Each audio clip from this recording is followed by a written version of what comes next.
There we go. There's audio. There we go. I don't know why. Let's just hope it's not overly bearing or overbearing for people. Yep. Oh, Can you hear us now?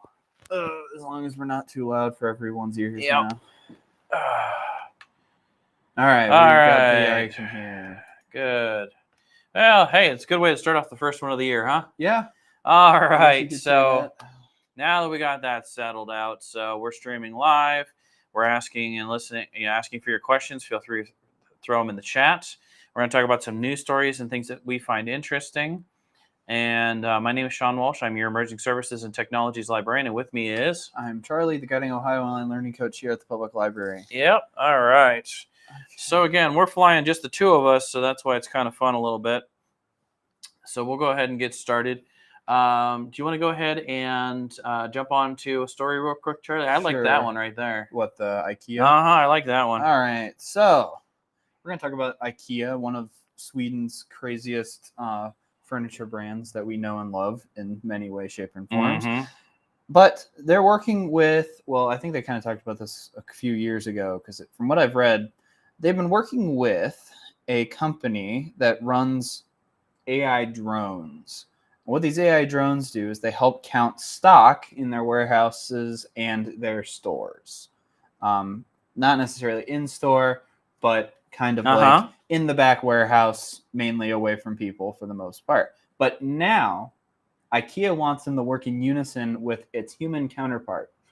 They are working with the company to bring the flying AI drones alongside U.S. workers in their warehouses to help count stock and also to ease the load of work that that human workers are kind of can't get to and stuff like that. Mainly bigger packages, making sure things are in the right spot. Okay. And just about anything else. So I think I kind of find that a little cool. So the little drone's running around named Sven. Yeah, named Sven. But they also fly 24/7.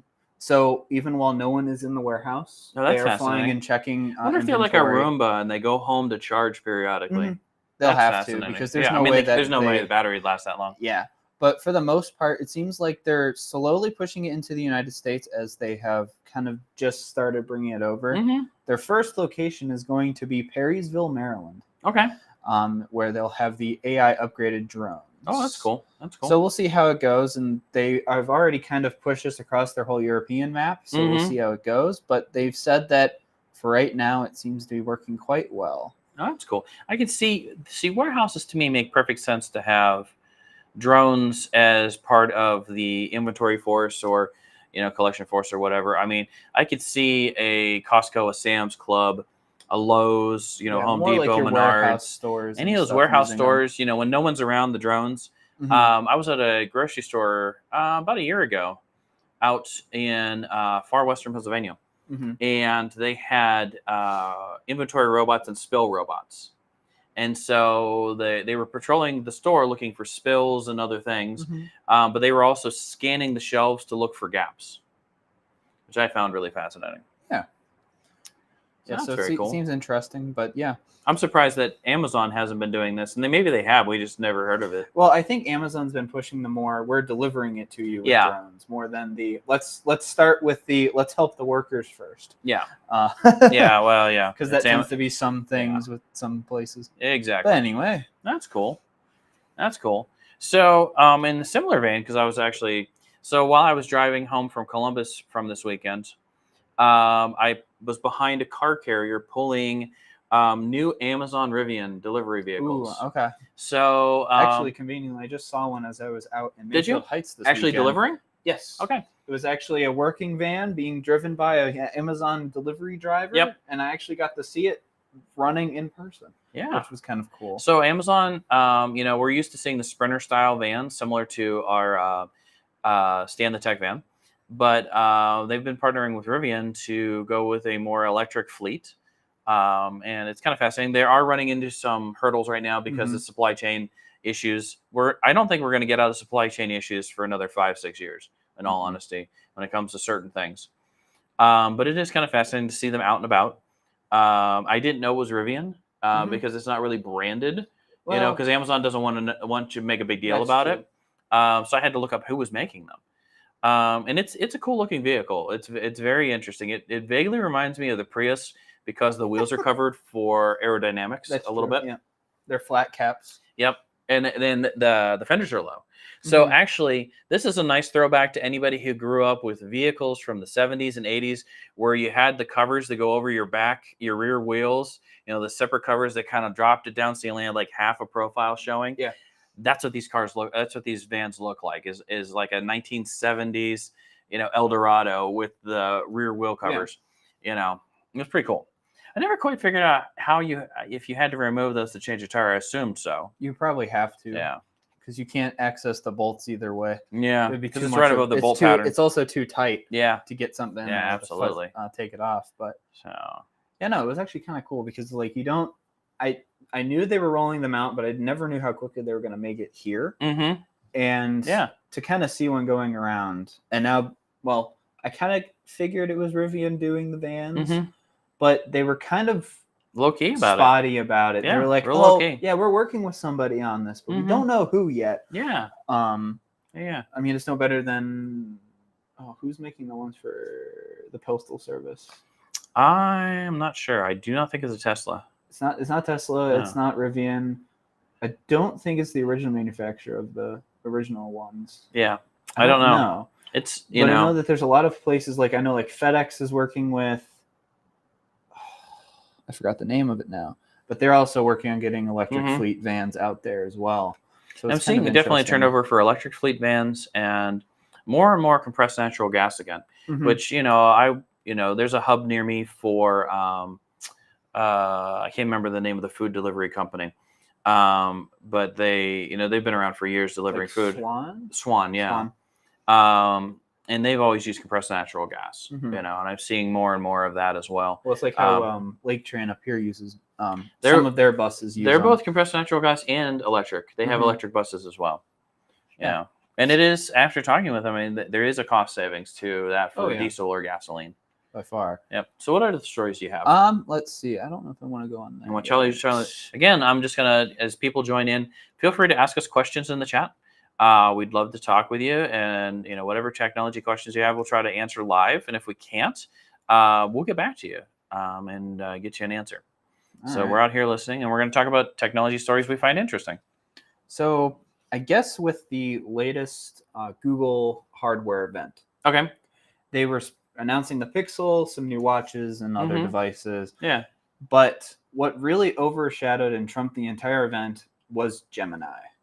Google's AI model. Yes. So it really wasn't necessarily a made by Google event where it shows all their devices, hardware and upcoming stuff, which is what people get excited about. Which most of the they time. do. But what really trumped it was Gemini. Gemini this year was kind of a really big thing for both the mobile devices and just for Android in general. So that's kind of why they were going over with it. Now, clicked on the wrong thing. It is. I have it loaded on my phone because I didn't get a choice. Yeah, you get it preloaded in your phones and stuff. So Gemini says good morning because Gemini didn't get a choice. It's just like here I am. I'm sure my Pixel already has it on there too somewhere, but I haven't seen it yet. The only thing I'm grouchy about when it comes to Gemini, in all honesty, is it doesn't want to talk to my older Amazon Assistant stuff, which is kind of annoying.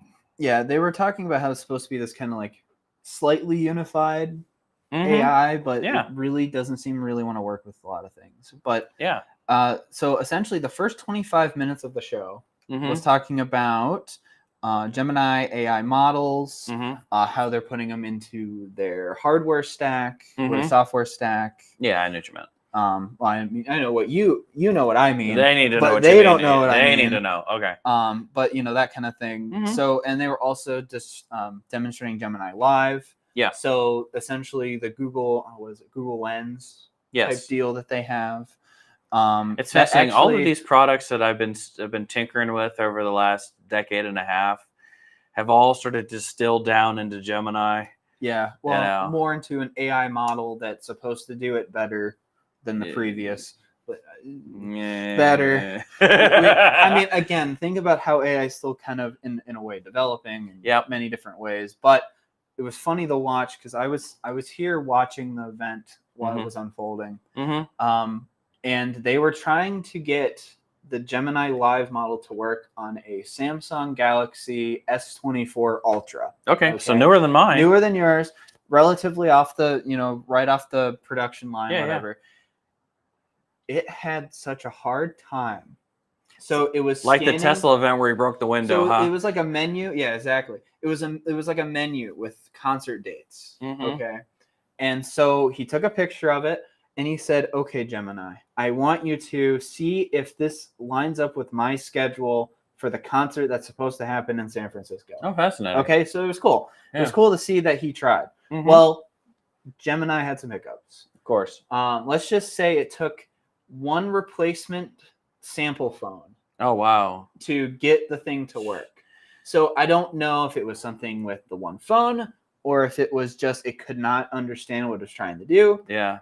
Or Gemini still in its way still a working still model. Has hiccups. I think they all have some hiccups. There's no question. But it took him probably 10 minutes to finally get the live display to work. Fascinating. With a Samsung phone. Now, when they used the Razer Edge, which they're partnering big with Motorola for, like I find some one screen, some irony things. that the longest partner, which is Samsung, is not the one that works. But. Yeah, but Motorola, on the other hand, somehow working better. Yeah. But it was still cool to see nonetheless. I know one of the things that a lot of the companies that produce software for the libraries are doing is trying really hard to get card catalog searches as more of a prominent thing. They're there. You just have to work hard for it. But more of a prominent thing in things like Gemini. So you can say, hey, I'm looking for the newest James Patterson book. And, the assistant's going to go, well, you have a library near you that has it available. And it looks like you have your library card. Would you like me to put that on hold for you? That's where we need to be. Instantaneous holds. It'll benefit the library, benefits people. And then, ideally, if you're getting it from the library, you're not buying it. I mean, obviously, you could say, buy it from Amazon, which is fine. But, why buy it when you can borrow it? And frankly, James Patterson comes out with a book every 10 minutes. So I'll just go with that. James Patterson, Daniel Steele. I don't know who cranks out a book faster between the two of them.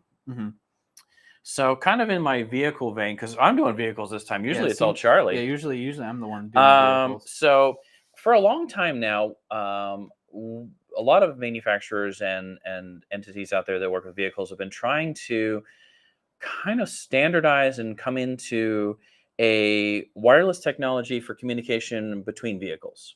So think like a Bluetooth where the car talks to a car. And okay, so what's the big deal about that? Think about all the things that we do with Waze and other mapping programs where we say, hey, there's a pothole. Hey, there's, animals near the road. But how about integrating weather conditions that, we have some dynamic speed limit signs around us in Madison. What if those signs talk to your car? And so instead of having to have someone basically go into Waze and report them, that the speed has changed. The car would just report. Yeah, because it's already reporting to. Because if you use the Ohio ODOT transportation app, it tells you and it feeds information off of those cameras. You have road conditions. You have all of that. What if that was fed directly to your car as you were driving? Okay. So it's almost like seeing around a corner. Before you make the turn, hey, traffic is backed up because the sensors know that. Other vehicles will know that because they're slowing down and not moving. All of this stuff. All vehicles have collision sensors after a certain point now. Not older ones, but almost all of them. And you can add them on. So the collision sensors, what if all of that data is now passed from car to car, allowing you to have a better understanding of what's going on with the road? Feeding into the car with more and more data. Most people know that I drive about an hour here and an hour home. So I'm using the ODOT app a lot. I'm using other app, maps type devices and things in my apps in my car to know what's going on because, weather changes drastically as I drive from Madison, Ohio through Ashtabula and Geauga and Trumbull County. Weather's different in each one of the counties sometimes. Sometimes I feel like I go through 3 different seasons going to work every day. And so having that data is fascinating. And really, been the Transportation Safety Board that's been kind of holding back on it. So the company that kind of is now ahead of everybody is called V2X. Okay. All right. And it's basically allowing cars and trucks to exchange information with each other, and potentially, cyclists, pedestrians. If you had like your phone, like a lot of people I know that they still integrate their phone into their motorcycle and their bicycle, where it has a fixed mount. You're not like holding it and driving. Yeah. I have seen that, unfortunately, on a motorcycle. But like it's integrated into your helmet, so you have the data being fed to you. But like heavy rain, dense fog, all of these things you can now kind of see around the corner, know the position of things and whatnot. I find this very helpful, and I'm kind of surprised that we don't have it yet. But it will be a protected protocol, so that no one can like say, fake crash ahead or something like that to Whoever. Then carjack you, because that was part of the discussion a bunch of us were having, that we were talking about this a couple of years ago, is wouldn't this be the way to basically set up, Mission Impossible theme where they, put a car here and put a car here, and then they fake it out, and then, take the celebrity or the president away, and then they have to be rescued by Tom Cruise. Stuff like that. Exactly. So just the how do I say, the unknowing of it all. Yeah, I think is the craziest thing. But if they're saying it's supposed to be secure, then okay. So let's see. While we are on maps topics, Google removing storing of my timeline. Do you have a replacement idea? I use the timeline as my work hour documentation. Yeah, timeline, there are other entities and other things you can kind of keep track of that with. I will reach out to you a little more directly on that one. Because I use the timeline for things too, but also people have been creeped out about the timeline because it is literally like, it's like, having someone put a GPS tracker on you.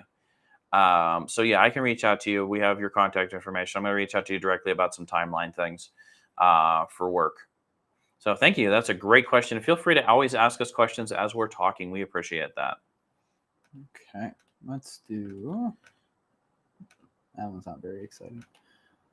Oh, we got another one. Oh, definitely. It has a creepy value. Yeah, there's no question. And there's periodic like. It, I don't know if anybody else knows what Charlie's looking for. It'll say, "Hey, we didn't get your timeline information. Where have you been?" There is a creep factor of that without question. Let's do this one. You'll do the BitLocker? Yeah. Okay. So let's just say Windows 11 is getting a little bit more secure by using or forcing people to use BitLocker. And BitLocker is an encryption that's built into Windows, so that means that you can't just look at the drive without unlocking it. You have to actually have like a key to unlock it, to even open it, and that kind of thing. A software key. Software key. Because some of us have been around where we had to used to have to put in a key to unlock the computer. No to turn off a program called Deep Freeze. Yes, no physical keys are needed for this. No physical keys, but digital keys, which will be... sometimes are a physical key, like a USB key to unlock. Some people use BitLocker that way. That too. But nonetheless, so with the new version of 24H2 for Windows 11, so the next big those updates just roll off the tongue. Let me tell you. Great. We'll now have just BitLocker on by default. Now that doesn't mean upgrading or updating to the next version will automatically put BitLocker on your drives. You have to manually do that yourself. But if you are fresh installing Windows on any device, it will immediately turn on BitLocker. Yeah. And that will be as you're setting up the PC with your Microsoft account and other things. Microsoft account. Yeah, there's that too.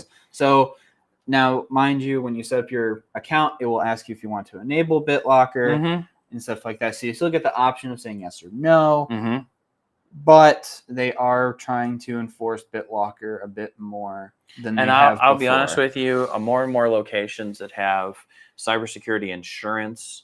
So if you are currently working in business now, or in the public sector, in the public sector like we are, It's becoming more and more of a requirement that BitLocker is enabled, that your device is encrypted in a way that no one can get to your files without your two-factor authentication, password, etc. And that's becoming a requirement. You're not going to be able to get around it. It's just going to be a thing. I do find the irony of the BitLocker is, and I have a story later, the BitLocker made it a lot harder to fix because of something going on. Well, like I use BitLocker at home a couple times. The only problem with BitLocker is every time you update BIOS, anytime you do any physical hardware change, you have to put in the BitLocker encryption key to get it to work again. That is like the only drag about BitLocker currently. But on the flip side, if you have lost your laptop with all of your tax information on it, that's the good part. At the airport or in an Uber or whatever, there are forms of BitLocker for your phone and other devices. Someone not being able to just randomly plug in and get your information is becoming more and more of an important thing. I always find an irony that, we work in the public sector. So just about everything I do is open communication. So it's like I'll encrypt it because it's required, but anybody can ask me to look at it. And that's okay. That's what we do. Yeah. And I'm not saying like BitLocker is a bad thing or anything, but sometimes it can just get a little tedious when you're trying to work on something. Yep. So I'll kick into my next story then. Yeah. So I'm going to talk about a couple of cybersecurity incidents because I'm going to start doing that more and more when we're talking. So again, feel free to ask us questions along the way in the chat or send us an email and we'll try to pick those up. So CrowdStrike, even the folks who aren't really into any of the IT stuff heard about CrowdStrike because 8.5 million Windows devices went down. Now, CrowdStrike essentially is an antivirus.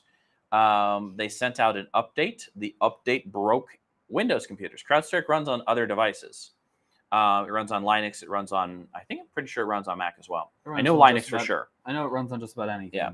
So it's an antivirus. Okay. And they sent out an update and the update broke everything. And the problem was CrowdStrike is pretty high in the echelons of, not for places like us, but a lot of businesses, your S&P 500 people, they're running CrowdStrike because it's a pretty high level antivirus and anti-malware, anti-threat. It's a lot of things. It's not a bad piece of software. But that being said, they let something out of the house before it was quite ready. They took something out of the oven before it was cooked. And so, CrowdStrike took out 8.5 million devices. They're still, to this day, fixing some things. Now, the irony was the CrowdStrike sent out a fix, and a lot of people were talking about it on Reddit, and BitLocker prevented people from fixing it because their computer was locked up. And if they didn't have their BitLocker key, which sometimes is owned by your corporate entity, not you, they couldn't fix their laptops. I have a friend who works in corporate IT, and when this hit, they were a CrowdStrike entity. When this hit, he essentially went on a 24/7 rotation with the other people in his department as people were, because they're multinational, and going on and either physically fixing something or using some remote tools that allowed them to do some other stuff and or physically going to people's homes and fixing their computers. I don't think he slept for a long time. Yes. So some other things that kind of, aside from CrowdStrike, some big ones that happened recently, unfortunately. Let's see, AT&T. So if you were or are an AT&T customer, your information has been compromised and is out and available. The levels of information are everything that you would use to get an account or pay a bill. So I'll leave it at that. The Ohio School Boards Association recently had a cyber attack. City of Columbus, and most of us probably know the city of Cleveland, and specifically City Hall. Now, here's the thing. All of these things have happened, and it's not necessarily negligence most of the time on someone's part. These are just going to happen. It just is what it is. It's not if, it's when. So that's why you do your backups. That's why you maintain your files as best you can. That's why you have multiple points of storage. And that's why, if something bad happens, you have images of servers that you can turn back on again. All of this is happening. All of this is known. And the other thing is, an ounce of prevention is a pound of cure. Don't open any weird emails, even if you are a private citizen and not working for a government entity or some other big corporation. If it looks too good to be true, don't open it. If you don't know what it is, don't open it. But do not write back to the person that sent you the email. Like Charlie sends me an email and I'm like, Charlie, did you send this to me? Think about it, AI. Some of these things are getting smart enough that they answer back and say, yes, please open it. If you call on a phone, you can get a fake voice if the phone number is provided in the email. So always use an external way of contacting a person. So if Charlie sent me an email and I was concerned about, I would probably text Charlie with the phone number that I know, or call Charlie and say, hey, did you send me this? Or walk over to his desk since we share a building. If we were separated by geography, phone call, a separate email with a different, like from your phone or whatever, do that. Don't leave that hanging. But, this is going to happen. Your information is going to get out there. It's important to keep an eye on your credit scores. It's important to keep an eye on where you are. A lot of this stuff is free. You do not have to pay some service to protect your identity. Some work on your part, but it can be done. All 3 credit agencies are required to give you a free credit report once a year. Take advantage of it without question. And also, if you're affected, look into seeing what services these places are providing as well, because some of them will, like AT&T, they'll give you like a year of credit monitoring. Yeah, credit monitoring, high level credit monitoring, cybersecurity protection through things like what is it called, LifeLock. And there's a couple IDX, LifeLock. There's a bunch of companies out there. Whoever they're all about the same. By the way, whatever company decides to, whoever they work with to get your stuff back, or try to start to get your stuff back. Yep. So look into that, because they should have sent a letter about what is available. Yeah, you're always going to get something, and 9 times out of 10, it's actually going to be a physical letter because they don't want to send you something electronically. Yep. So you will, just like the IRS will never send you a text message, nor will the Ohio Turnpike Commission send you a text message about something. They will not call you unless you've called them. They like paper. They will send you paper.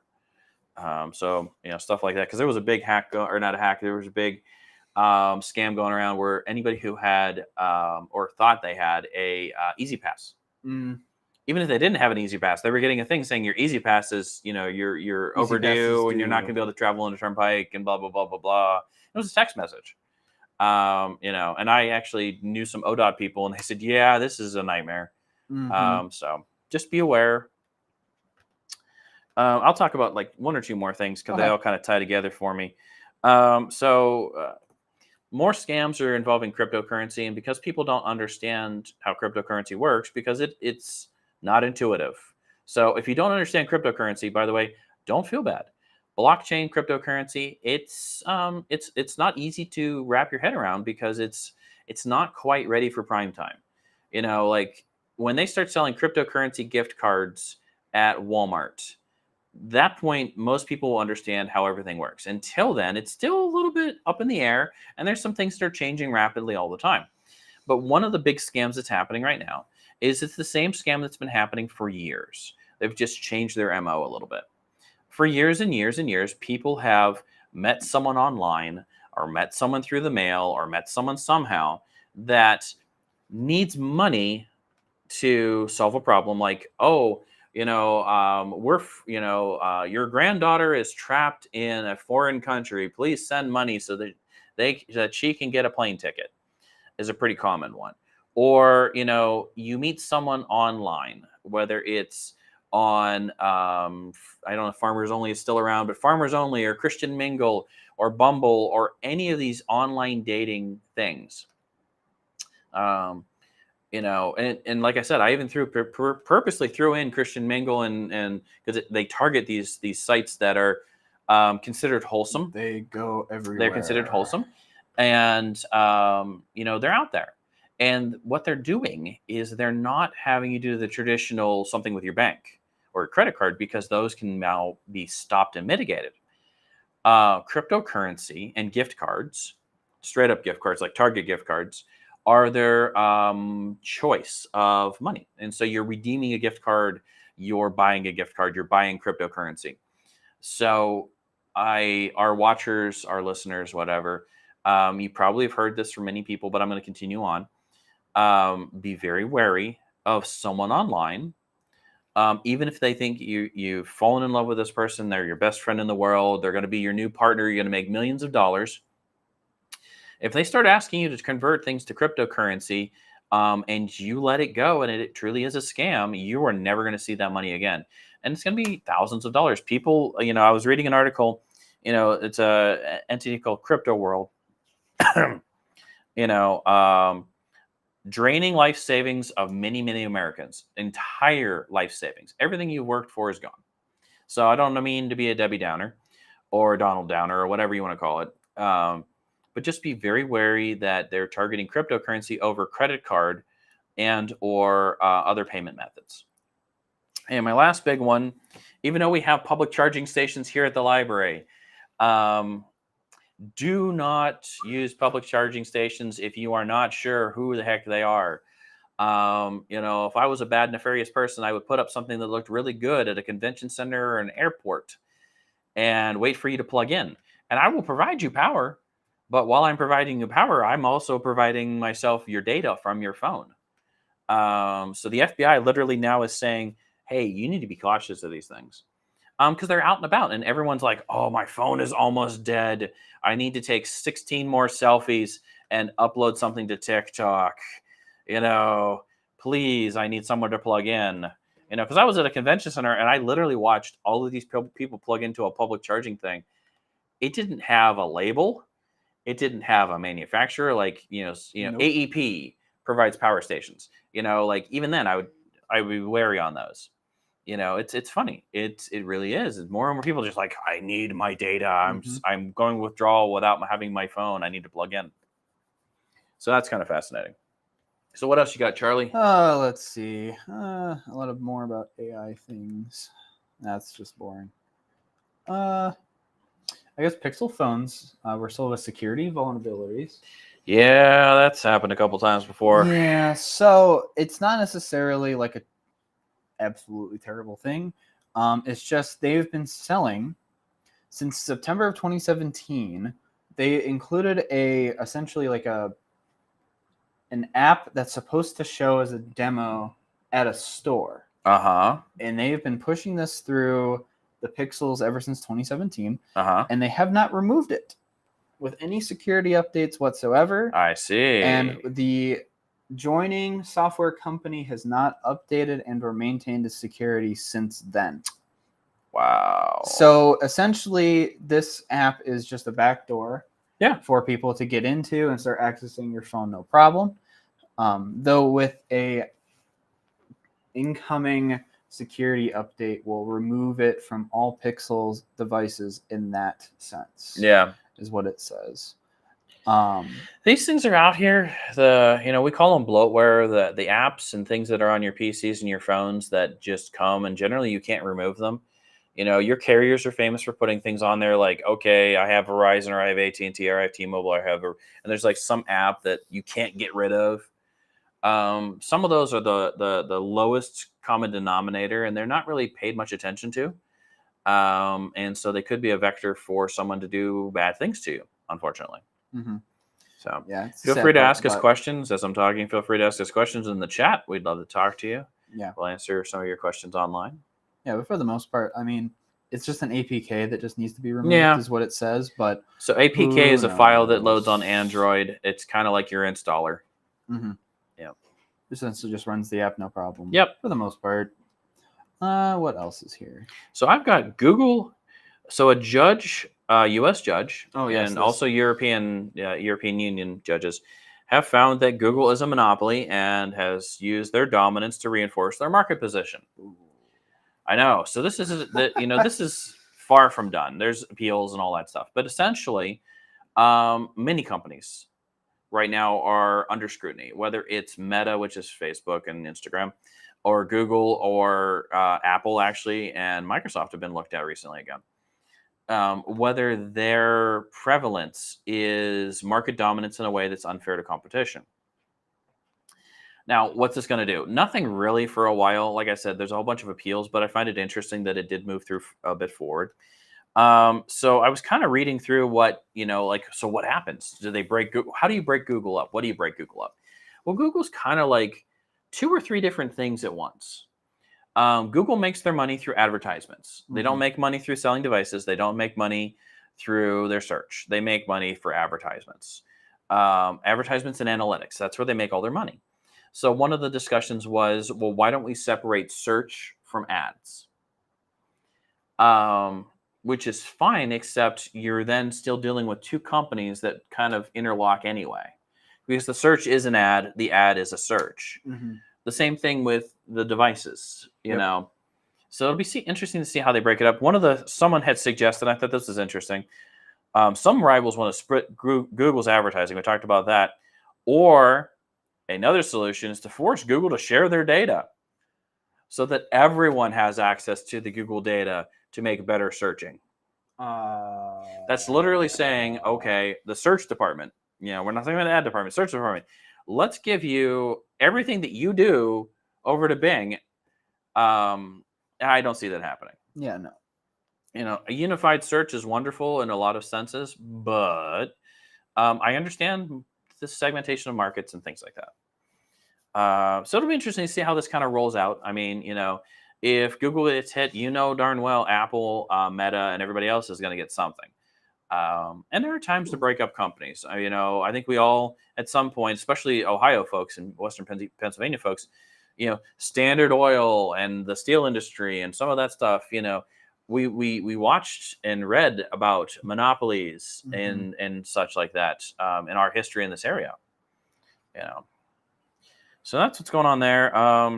What else you got? I got another one. I could talk about how Spotify up with EU pricing. Yeah, let's go with Spotify. So in the EU, since they're getting a little bit better about transparency with just about everything, the EU is trying to get transparent pricing for Spotify on their newer version of their app. Okay, and you should explain what Spotify is because we need to get better at doing that. You and I both. Yeah. So Spotify is just a music app.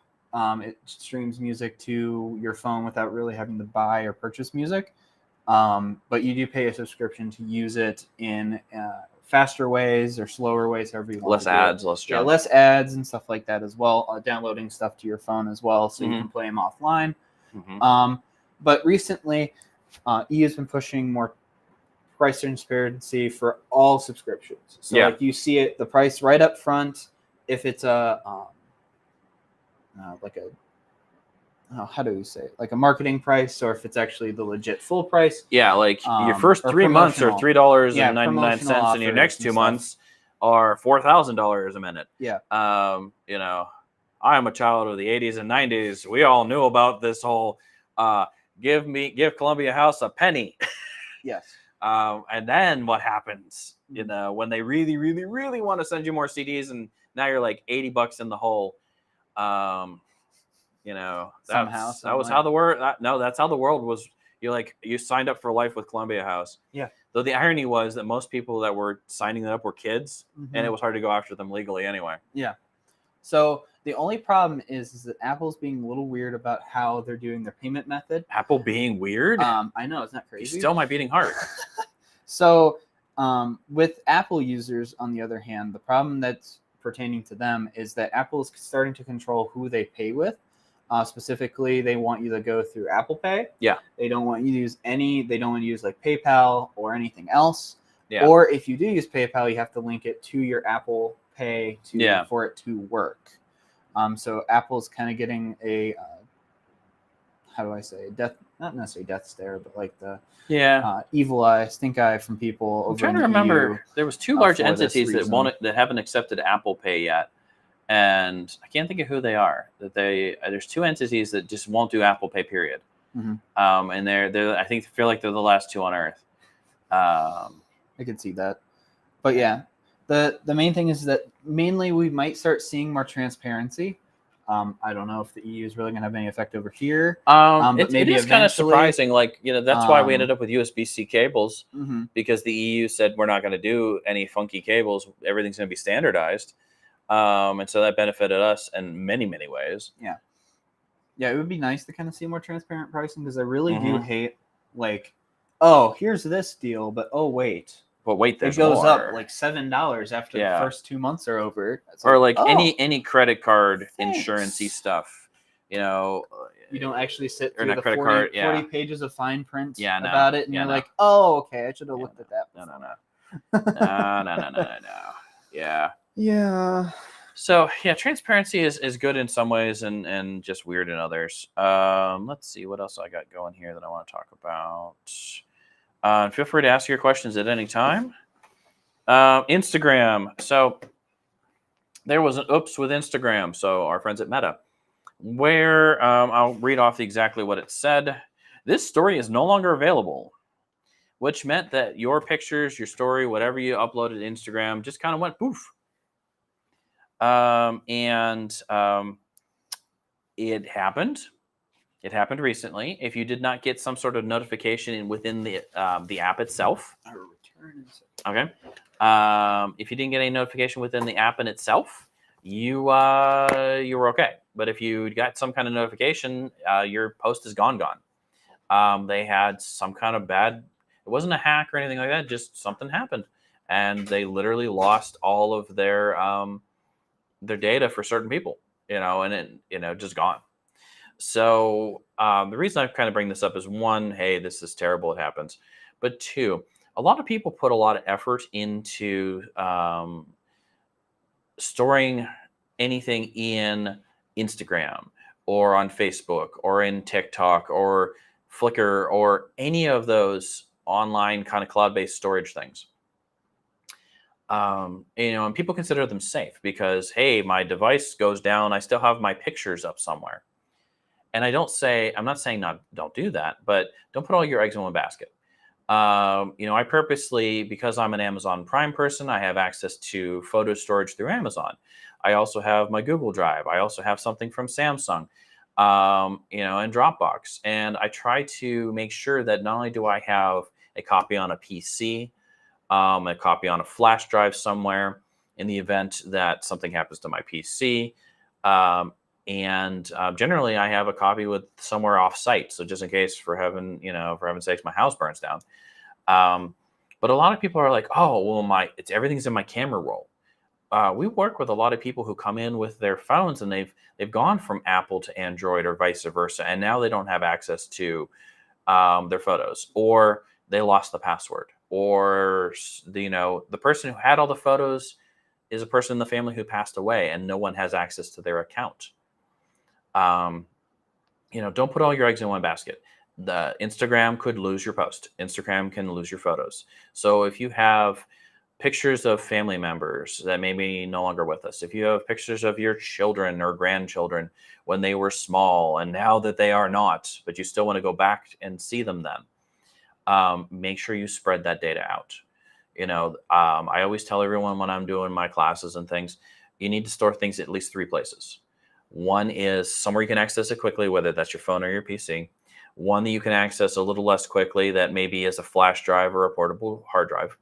And then the last one is some sort of cloud storage or remote storage. And when I say remote storage, like give a flash drive to a friend with your important data, and that doesn't live in the house with you.